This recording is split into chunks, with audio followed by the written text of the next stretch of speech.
Hey everyone, you're listening to Partee Time, my golf story with Kevin Walsh and whatever special guest he has today. You can check me out on episode 9 of the podcast. Today I'm wearing Grayson clothes while I'm out practicing because I believe in look good, play good. And follow me on Instagram, Sophia Warren Golf, and hope you enjoy the rest of the show. It's Partee Time, my golf story, brought to you by Partee Drinks. Classically designed golf drinks for golfers by golfers. And the golf real estate pros Gene Walsh and Vince Visicaro. For your Southwest Florida real estate needs, check them out at suncoastdreams.com. Now here's your host, Kevin Walsh. Hey, welcome to the program. We got a good one for you. We have Jeff Page. He is the head coach of the men's and women's golf team at Babson College, which is in suburban Boston. Babson College is the quintessential New England higher learning institution. It is known as the entrepreneur school, has a great golf program, and the guy that's leading the way has had a life in golf, and he's fascinating. He's a golfer's golfer. He's a friend of mine. I've caddied for him before. I've played golf with him. Just fascinating, Jeff is. Couple of things. I want to timestamp this for a couple of reasons. We're recording on Wednesday, April the 10th. Tomorrow, April 11th, starts Masters Week, my favorite week, the time of the year, because it almost feels like a rebirth. It feels like the start of the golf season, even though I live in Florida and the golf season is year round. For a lot of people in colder climates, it really marks the beginning of something. This recording with Jeff Page, the coach at Babson College, golf coach there, is going to air the week of April 15th. I want to call your attention to another golf tournament, which is happening in my backyard. It's the Lecom Suncoast Classic. It's a Korn Ferry Tour regular stop at my home club, Lakewood National Golf Club. And so if you want to see the stars of tomorrow, come out and visit us at that time.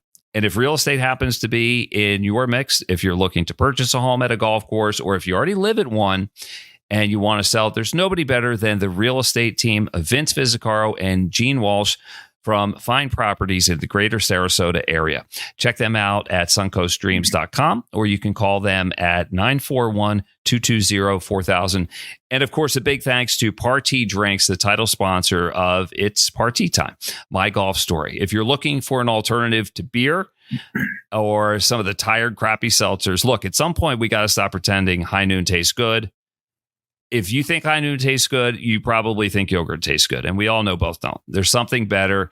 It is Partee, for golfers by golfers, and it makes all the difference. All right. So that's just the headlines. That's just the starter of things. Let's bring Jeff Page on board. Hey, man, I am so glad to talk to you. I got to tell you something. I don't think I've told you this before, but I don't know if I know anybody that I think loves golf as much as you do, because whenever I see you, you always have a smile on your face. It always seems like there's no place you'd rather be than at the golf course. Am I onto something? You are dead right on that. I love golf. Loved golf since I was 8 years old. Had the privilege of playing with my dad and my brother growing up. And I don't know what I would do if I didn't have golf in my life. It's just that important and that much fun. I love it. I think I feel exactly the same way. And I think a lot of our viewers and listeners feel the same way too. It's not just a game that we play. It's a big part of who we are. Now, I got to tell another story. So I kind of interfered with your round of golf today because I was seeing if you wanted to maybe move the podcast up a little. Yeah. But you were on the 18th hole and you actually took the text. Did I mess you up? What was going on? Well, we had practice for we had basically a playoff for the fifth spot. We're going to 10 this weekend. And, we're trying to figure out who the fifth guy is going to be with my assistant coach. So we had a playoff between four guys, and we're coming up the 18th hole. And it was close. I mean, they all played well, and it was low, was by one shot over second and two shots over third and fourth. And it was exciting. So, but I saw your text, and I know it was a big night to be talking to tonight. So I wanted to take it, but it was fun watching them play right down at the end. I just enjoy it, and they're a lot of fun to be around. I want to get into the coaching thing because it's my guess that for you, having been in the game for so long, you talked about being 8 years old, and I want to go back to the old neighborhood. I want to know what it was like growing up. Mm-hmm. close to Wellesley Country Club. It's practically in your backyard. But just this coaching thing, do you feel like it's a rebirth of your golf life? Oh, by far. I mean, it just, I always thought about maybe I would do something like that. But when the opportunity kind of came unexpectedly 12 years ago, I just said, I got to take this while I can, because it's something that I coached when I was working at the bank and the mortgage department. I had 20 people working under me. I always liked helping the younger people. And to have this opportunity is just, they pay me for it. Hard to believe, but I mean, I do it for nothing. That's how much I love doing it. And just being around the guys and interacting with them, and I get along with them. And, occasionally I can, take them out in the course and beat them once in a while. They hit it a mile by me, but it's, the number of shots into the hole, as you know. So, but it's something that, at my age, 66, it's a second career of something that's made me 20 years younger. Love it. I'm looking over your left shoulder, and my eyes are drawn to a Masters flag. Actually, the whole room. Can we do where are you, first of all? This is my man cave. That flag, Augusta flag, is signed by Arnold Palmer, and so that is obviously something that I really cherish. Right next to that, I'll move my damn head, is the medalist I got for the U.S. Seniors qualifying last year. So that's important. And then over on my right shoulder is the MGA, the Mass Golf Association, has a professional photographer, and he comes out to all the events and takes pictures and stuff. So anything better than I could do. So it's that's one of me playing in, I think, the Mass Seniors some years ago and stuff. So it's a lot of fun. And then next to the Masters flag, I have two big jars of logo balls from different colleges and around the New England, the South. So the guys on the team know that I collect them, and so every week or so they'll be giving me balls that they found in the woods from the other team. So I got a couple of big things of that, and it's really kind of pretty good. I'll scan over here. Oh yeah, flag up there from Country Club. I got wooden shafts clubs over there that older, and I just there's an old picture of Wellesley over on that side of the wall, Quinnipiac, All-American plaques and stuff. So it's golf is a big part of my life, as you can tell, but it's a lot of fun. And I don't know what I would do if I didn't have tournaments coming up to play in. I mean, I enjoy prepping for them, getting ready for them, and gives me something to shoot for, to be honest with you. It's great.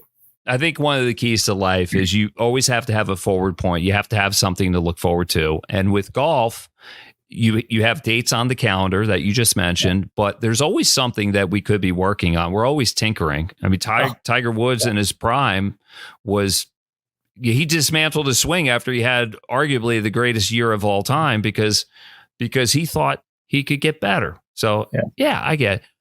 Take me back to your childhood. What street did you grow up on? Give us like a geographical reference and what life was like. Let me feel like I was there with you and maybe playing some kind of pickup ball on your front lawn. Yeah, I was very fortunate. If someone knows the area, you got Wellesley Country Club. At the time, 7 holes were across the street from the clubhouse. The Babson College is right next to it. I was basically a driver and a wedge from the 6th hole. At that time, it was the 12th hole at Wellesley. And my brother and I would go up and sneak on those holes as kids in the afternoon after school. And then when my dad came home, he'd take us out there and play, and we'd have these matches, and we'd be there until you couldn't see anymore. It was great. And then we just would walk home. It was a lot of fun. And, being out there with my dad and my brother doing it. And it was just, great to do it. We used to play a game on the last green, putting game, all the time. And, my dad would usually win. And, my brother and I would try to be beating him. And when we finally did, it was always exciting that we beat my dad. Because, he was probably got down to about a 3 handicap in his heyday.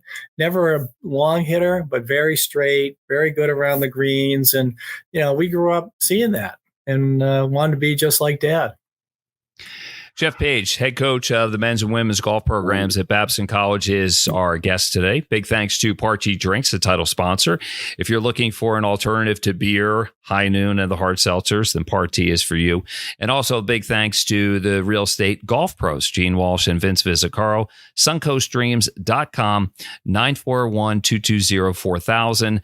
And the week that this is airing, the week of April 18th through 21st, the Korn Ferry Tour is in town at Lakewood National Golf Club. 2 Arnold Palmer designed golf courses, a chance to see the great players of tomorrow, PGA Tour, or wherever they're taking their golf games. Jeff, so take me back to, so you were talking about your childhood, and I was thinking of mine at the time, playing until it was dark. I remember when I was I played so much golf almost in the dark or as the sun was going down, and it didn't seem to bother me.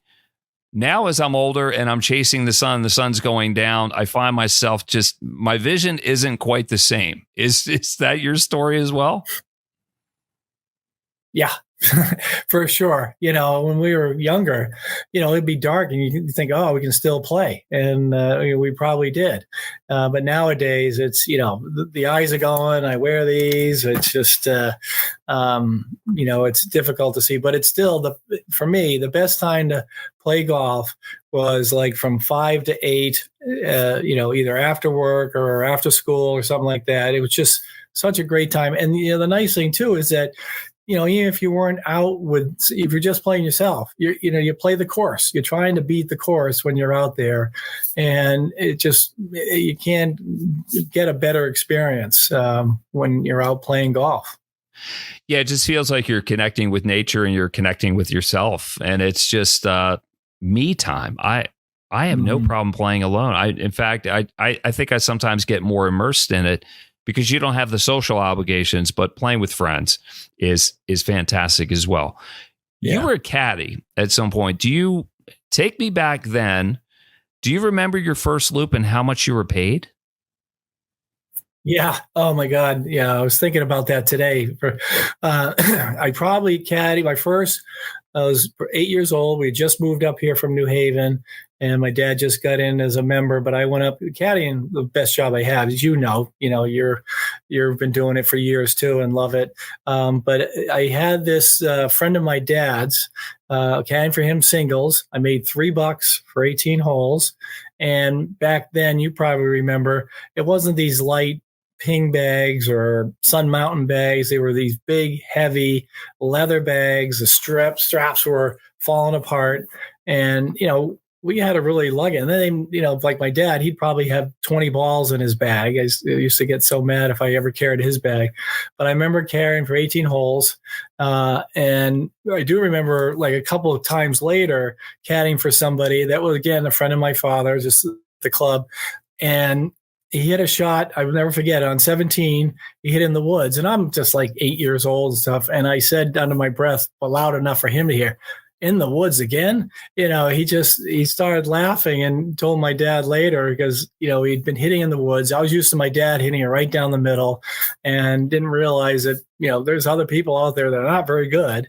And it was just a lot of fun. But the best job I've ever had in my life is caddying up at Wellesley Country Club. I was a caddy master up there when working for the late Les Bond, which he was the pro there, and just a great guy, and loved working for him, and took my first lessons from him.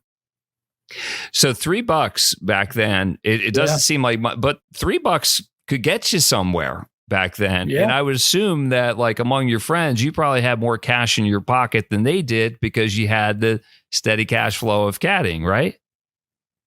That was a joke, because I was the richest 8-year-old in the neighborhood, because none of the other kids were caddying. And if they were doing a newspaper route or something, they were getting 50 cents or something. And I was coming home on a weekend, caddying maybe twice and maybe a third time with $10. And, I was pretty wealthy back then. Yeah. My friends, they accused me of never having a real job, and they were doing the usual odd jobs that teenagers would do, flipping burgers, just doing whatever. But they thought because they were getting a paycheck that was somehow a real job. But I had all the flexibility in the world, and I had quite a bit of money. I never had to bum money from my parents. I had money to go out on dates. It was fantastic. And let's talk about the caddy experience, because for me, I loved it. I felt like it was paid exercise. It was access to play golf at a place that maybe I couldn't play before.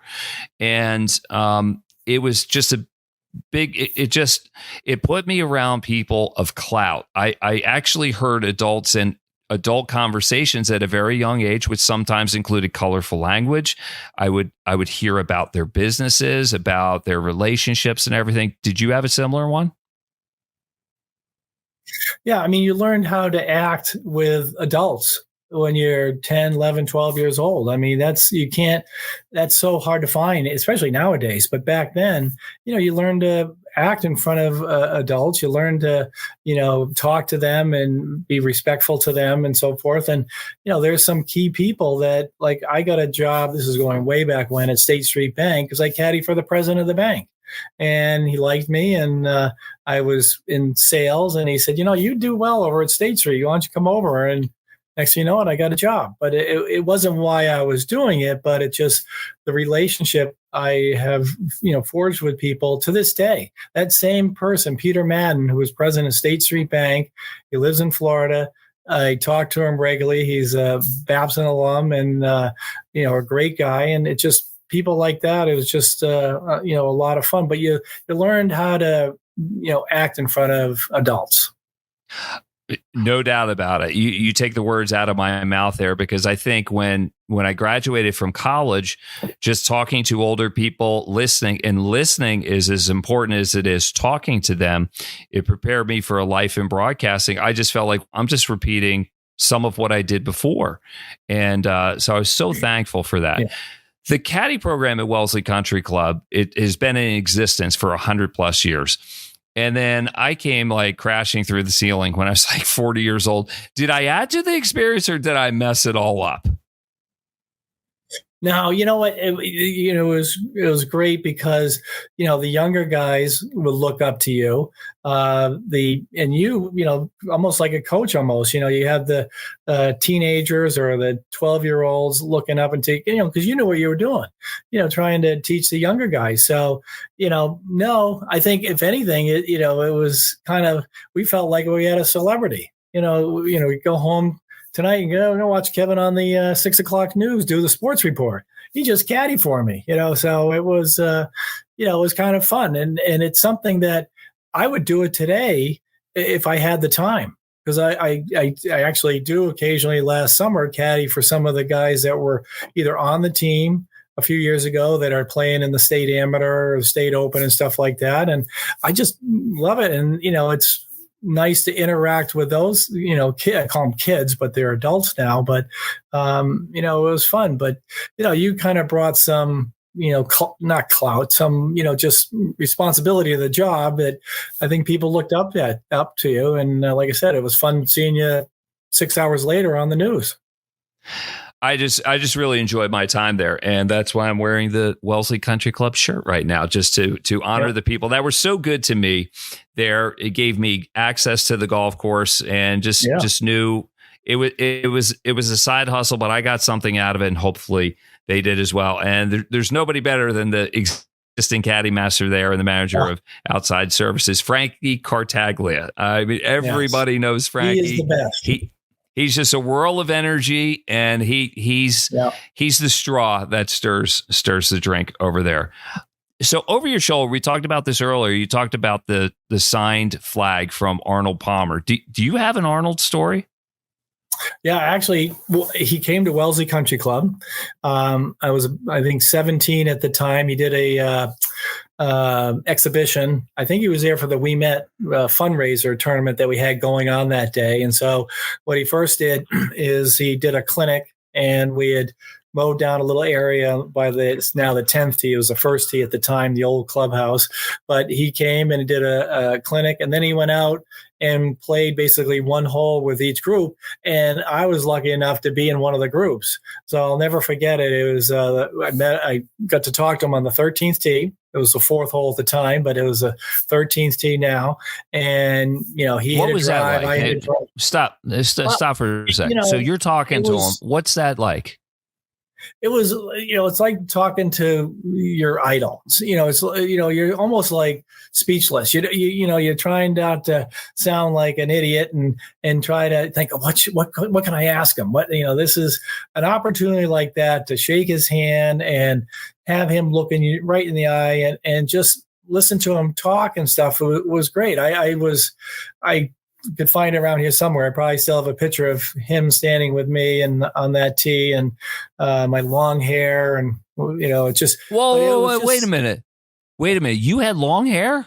Oh, come on. I was in the 70s. Yeah. I had long hair. It was all over the place. Now look at me. It's Jesus. But it was, it was like, somebody that you would idolize for years, watched on TV, watched at the Masters and things like that, have him in person. I mean, I can't tell you how exciting it was. I can still remember it today, watching him hitting shots in the exhibition, saying what he was going to do. And it was just, I can't tell you how much fun it was. But tell me this, that aside, I get that there's this aura about him. Did he just seem kind of like a regular person in that he was cool and that he could connect with people? Definitely.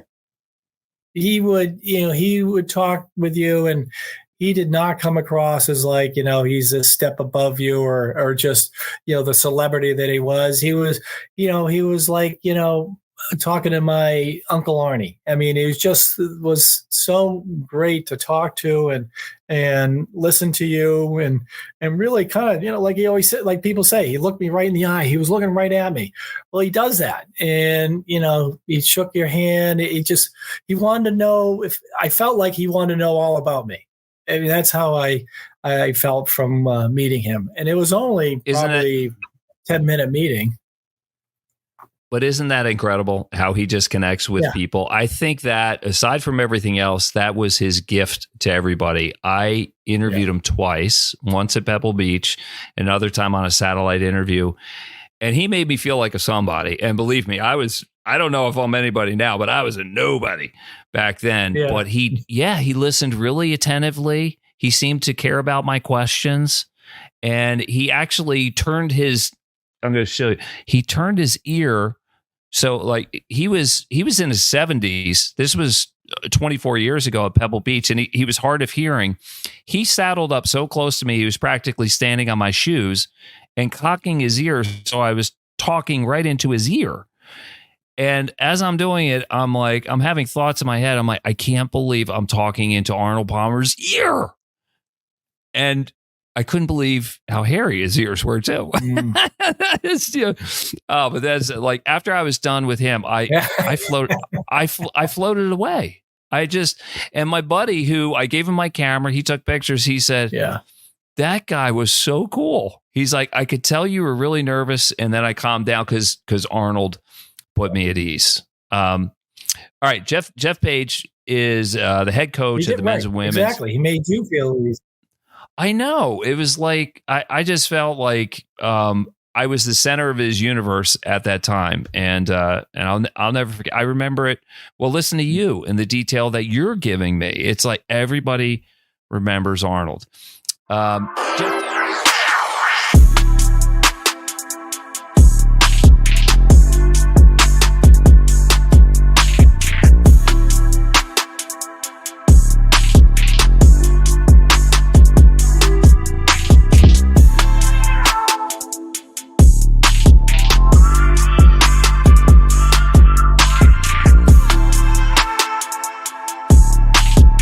Jeff, tell me about coaching. You've coached the men for several years, and you just added the women to your job. Is it the same, or are there some obvious differences between coaching men and women? Yeah, It's what's that line? Men are from Venus, whatever that line is. But I've been doing the men for 12 years, and we just last fall started the women, and it is like day and night. The men are, cocky. They're, razzing each other, razzing me, the assistant coach. They're just, doing a lot of that. The women are very respectful. They're shy. They're quiet. They already noticed coming out of their shell a little bit more this semester than last semester. They're playing a little bit better. And so, but they're just, it's just a different world. Now, having 4 daughters growing up, it was with them, I feel like I've got a little bit of knowledge of how to be around, I don't say teenagers, but young adults. They're doing very well. We had a great tournament at Camp Lejeune last week, and it's just been very enjoyable for the first year we've had it. The tough part is, trying to, with the guys, what they're thinking. If they don't show it on their sleeve, they tell you. The women, you're always trying to figure that out, and you're trying to figure that out when you're on the course trying to coach them or calm them down or give them advice. They're more receptive, I would say, of advice of how to play the course. One of the things I bring to the team, men or women, is course management, and they're more receptive. And then the guys think they can pull off every shot in the world, which they can't, but they, so it is different in that way, but it's been enjoyable and a learning experience. We had a little conversation on the phone as you were going to Camp Lejeune, with your team. And I know you were in the team van. I could hear a lot of commotion. You were asking for directions, and it reminded me of being in the team van when I played college golf at Purdue. Yeah. There was a lot going on. What's going on in the van behind you as you're rolling down the road trying to get to wherever you got to go? Hopefully my wife doesn't hear this thing right away, but it's, a couple of times at Camp Lejeune one, I went through a stop sign, like, coach, stop sign, it's like, and luckily nobody was coming, and there was but we were rushing somewhere, and I wasn't paying attention to the noise in the background and everything. And so it's different. Back when you and I played, I don't know about you, but at Quinnipiac, I was driving my car to get to the tournament, or a bunch of us were in a van or something. And, it was totally different. Now it's more organized. I always have one of them as my co-pilot, trying to make sure I don't screw things up. But, you hear a lot of interesting things in the back of the van. So that's, and a lot of times once they feel comfortable with me sitting there, they don't even think I'm even there. So, you're hearing stuff that probably I don't need to hear, but it's enjoyable to hear them, talking about school or this professor or that professor or how they're doing and stuff like that. But, the guys will be in the back, basically pounding their chest of, how great they are. And I pulled off this shot, or I did that. The women, once they get in the van after playing, they just like, yeah, okay, we had a good day. Let's go get something to eat, and there's no bragging. There's no, trying to one up the other. So it's different in that way. That's probably the biggest difference. Do you feel like you fit in, or do you feel like an old square with them? Most of the time I feel like I fit in. They're very good about, making me feel part of the team. Like I said, on the women's side, they, maybe looking up to me is not the right thing, but they'll listen to me and my advice and stuff like that. On the guys' side, I feel like I'm one of the guys sometime. I mean, I'll give it right back to them, and so they, I'll razz them and give them zingers and so forth. So it's like being, maybe like I would say their father, but older brother, or I could, give them a little crap back. So, but I do feel like a father figure, both the men and the women. I feel like I'm watching my kids, and when they hit a bad shot or they miss a putt or something, it hurts me inside, just like one of your kids doing it. And so that's interesting. And I try to, let it go and say, hey, it's only golf and stuff, but I want to see them do so well. That's the problem. Jeff Page, the head coach at Babson College men's and women's golf team, is our guest today. Big thanks to Partee Drinks for sponsoring this. If you are looking for an alternative to the tired stuff on golf courses, then Partee is a drink for you, for golfers, by golfers. And a big thanks to the Golf Pro real estate team of Vince Visicaro and Gene Walsh from suncoastdreams.com. Fine properties, greater Sarasota area. And hey, if you're not doing anything between April 18th and April 21st, coming out to Lakewood National Golf Club, that's where they're headquartered. That is where the Lecom Suncoast Classic will be played at Lakewood National Golf Club on the Piper course. Jeff, let me take you back to your college days, Quinnipiac University, and you played hockey as well. Why Quinnipiac? And what were you better at, golf or hockey? Definitely better at golf. I was a pretty good hockey player. And the funny thing is people watching this, Quinnipiac just lost last week to BC. They were the reigning national champions going into this year, which is great. So people say, "Oh, you played hockey at Quinnipiac." We were not very good back then. So this is some. No, but what was that feeling like? I got recruited by the hockey coach. What's that? What was that feeling like to win a national championship? Oh, I was so excited. I mean, I don't know if you saw the game, but they tied it up with like 2 minutes to play. This is when they won the national championship. And then, we were on one of our trips for the team and it was getting late. And I said, "Oh God, it's going to overtime. I hope this doesn't go long." And luckily I didn't get out of my seat because 10 seconds into the overtime, they score and they win. And I went nuts. It was great. So then the next day in the tournament, we were out at Skidmore. I'll never forget it. I had brought my Quinnipiac pullover so that if they won, I was not going to wear anything Babson. I was wearing Quinnipiac out on the course the next day. So I was very proud of my boys for pulling that off. But I went there for hockey and golf. Golf was what main reason why I went there. And, it was a lot of fun. I have some good friends that made during there that are still friends. Great thing about golf is that, I never find a bad person on the golf course.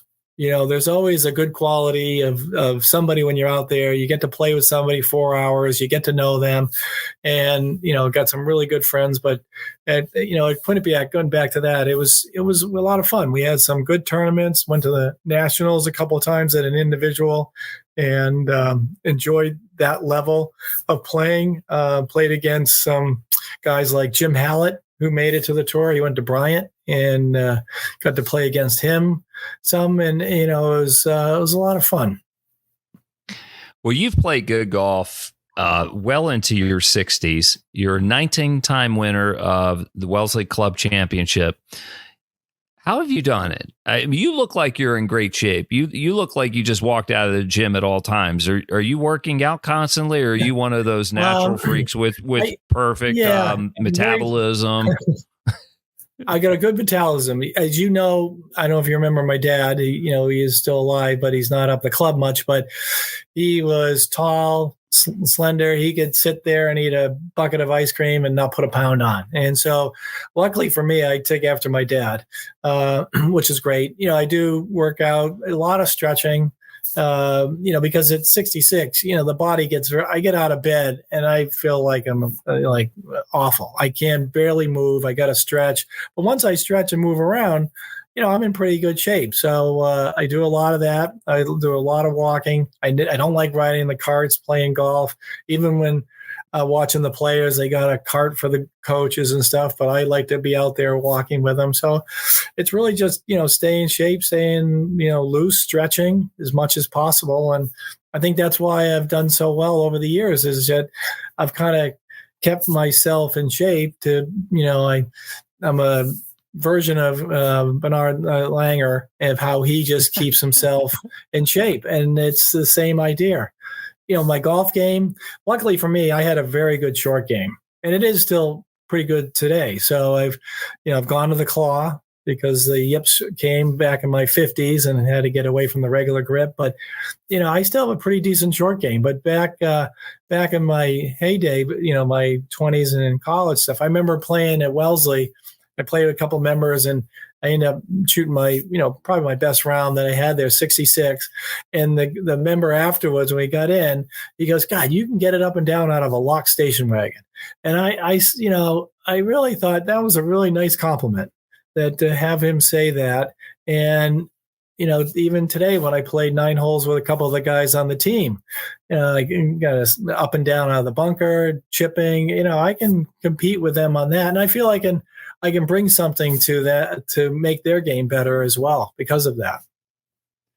A lot of different ways to get the ball in the hole, and a good chip can make up for just about anything. Same with the putting, and however you do it, however it looks with the claw or whatever. So 19 club championships. That might be a record. I'm not sure. We don't have a huge research staff here, but it's a lot. It's a lot. Yeah. When did you win your first one, and when did you win your last one? Well, more importantly, it's over 5 decades. To me, that is just means more to me than the 19. First one was like 79. I was just in college. I think I was going into my senior year, and I won in 79. And then I think the last one I won was 2016, I think it was. And that there's been out of the 19, there's been some really fun ones where, like one time, Doc Kaminer, Mike Kaminer, probably very well, caddying for him. We had an epic finals, 36-hole finals. We went 40 holes. I basically wore him out on the fourth extra hole. And it was just, it was probably the most enjoyable match I've ever had. And Mike would say the same thing, even though he was on the losing side of it. But, he was, I think, 1 up with 2 to play. I remember winning 17. We had 18. He had a putt on the first extra hole. I literally was behind him, had my hat off, ready to congratulate him, and he missed the putt. Now, it wasn't like, that easy of a putt, but I figured the way he'd been playing, he was going to knock in this 4-footer, and that was it. He missed it, and I felt bad for him. But we went 3 more holes, and it was probably the most enjoyable match I've ever had. I think your last club championship win in 2016, I was caddying for your opponent, Alex Stickenberger. And if I got it right, I think you eagled the 17th hole. And you both hit it on the green in 2, and it's like 550. It was into the wind, and you made an eagle putt, and he just missed it. So how's that for a trip? Yeah, actually, that was the year Snick was and DJ Hines. Remember that name? Yeah, I don't know if you remember that, but I eagled which at the time now it was the 18th hole. Then eagled that to get into the playoff with Snick and DJ, and won it on the first playoff hole by birdieing the first hole. There's several things that take from that. One, I was older, a lot older than these guys, probably by 20 or 25 years. So that was kind of fun. But, I felt like, there was no age difference, meaning of just the way we were, talking back and forth, enjoying golf. So it wasn't, there was no age difference there. We were all 3 of us were out there just playing golf, just for the love of the game, as they say. And that's what's so much fun about it. As you can play with somebody 80 years old or 20 years old at different levels and have a great time. It's just, it's what other sport can you say you can do that? Not many. Bocce. Golf is it. It's the game for a lifetime. Tell me about your wife. I don't think I've ever met her before. And does she understand how important golf is in your life, the time away for coaching and just for playing with your friends? Yeah, she's not a golfer. She actually knows how to play golf, or had lessons when she was a teenager from her parents who were big golfers, but she got a bad back, but she just never got into it. But she knows how important it is for me, and she allows me to do it. She gets a little tired in the fall and the spring when I'm away every weekend for like 4 or 5 weeks and stuff, and she really enjoys when it's over. And payback for me is tough because I got to do all these things for her. But, she understands how important it is, and allows me to pursue my dream of, being a golf coach and just, playing golf and how much it means. So she's great about that. I will give her, a lot for putting up with me. How long will you coach? Yeah, good question. Lisa, my wife, asked me that the other day, and I'm 66. I'll probably go at least till 70, and just then kind of evaluate it. If I still love it, I don't see why I would stop. It's but if it gets to be, the only thing that is tough coaching at this level with the team where we travel is the travel. We came back from our tournament last weekend. I the house at 2 a.m, and that may wear on me after a while and so forth. But if I still love it and the guys are fun, the women are fun, I want to keep doing it. I really want to. We came real close with the team I had on the men's side. We were ranked as high as 3 in the country, and if we kind of all put it, we could have done something and won a national championship. We had beat teams that were really good that year, and we just, we didn't do it. But I like level again. I'd like to get the women up to that level, and I think we can. I mean, it's a great product. Babson College, as you know, and many people that know of it, is a great tool for recruiting. If somebody wants to be in the business world and entrepreneurship, or just a top level business school, they're going to want to come to Babson. So I feel we can have pretty good teams going forward. Well, you've had pretty good teams so far, and I think a lot of that has your fingerprints all over it and your influence. You're a friend, which means you're mine. Anybody that plays golf is a friend of mine. I can tell how much you love it. I told you at the beginning, I'm not sure I know anybody that loves it as much as you, because you on your face, on your sleeve, I get it. And I appreciate you spending some time and telling us your golf story. That's what we do here on It's Partee Time, my golf story.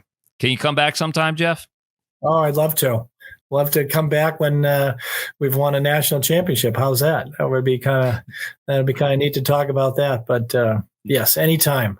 Kevin, I really appreciate the invite. And we had played last year down in Florida, and that was fun. And hopefully we get to do that next winter when I'm down there. So. That's a deal. You win that national championship, work on that. I'll make the golf arrangements. That's the easy part. There you go. Right, so let's say goodbye. Jeff Page has been our guest. He's the head coach of the men's and women's golf programs at Babson. Big thanks to our title sponsor, Partee Drinks. For a good golf alternative, Partee is the drink for you. And a big thanks to the real estate pros, Vince Vizzacaro and Gene Walsh, from Fine Properties in the greater Sarasota area. Hey, come on out to Lakewood National Golf Club the week of April 18th through the 21st. Check out the Korn Ferry Classic to see the stars of tomorrow, and check out some real estate. Gene and Vince can certainly help you out. Their number is 941-220-4000. For Jeff Page, I'm Kevin Walsh. We'll see you again next time on It's Partee Time. You've been listening to It's Partee Time, my golf story, brought to you by Partee Drinks. Classically designed golf drinks for golfers by golfers, and the golf real estate pros Gene Walsh and Vince Vizzacaro. For your Southwest Florida real estate needs, check them out at suncoastdreams.com or call 941-220-4000.